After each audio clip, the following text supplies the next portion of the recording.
Viral এই জলপাইয়ের রেসিপিটা দেখতে দেখতে আমার এত বেশি ক্রেভিং হচ্ছে, না বানিয়ে আর পারলাম না।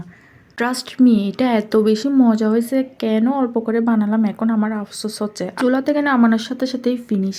আমি হাফ কেজি জলপাই নিয়েছি, পরিষ্কার করে পানি দিয়ে ধুয়ে সবগুলো আমি ক্লিন করে নেবো। এখন আমি একটি ছুরি দিয়ে এভাবে সবগুলা জলপাই কেটে নিয়েছি। আপনারা চাইলে বটি দিয়েও করতে পারেন এই কাজটা।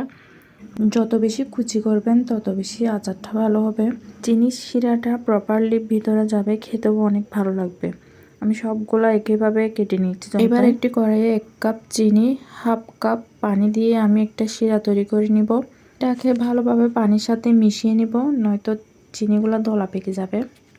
চিনিগুলা পানির সাথে পুরোপুরি মিশে গলে গেলে এই পর্যায়ে আমি জলপাইগুলা দিয়ে ভালো করে শিরার সাথে মিশিয়ে নেব। এর মধ্যে আমি 1 চা চামচ লবণ, 1 চা চামচ মরিচের গুঁড়া, 1 চা চামচ হলুদের গুঁড়া দিয়ে ভালো করে মিশিয়ে নেব।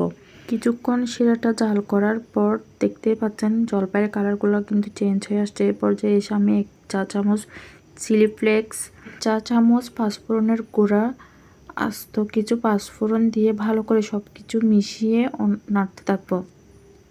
আমি এখানে অল্প পরিমাণে সামান্য একটু সরিষার তেল অ্যাড করেছি, আপনারা চাইলে স্কিপ করতে পারেন। বা চুলার আঁচ লো ফ্লেমে রেখে 20 থেকে 25 মিনিট এটাকে জাল করে নেব।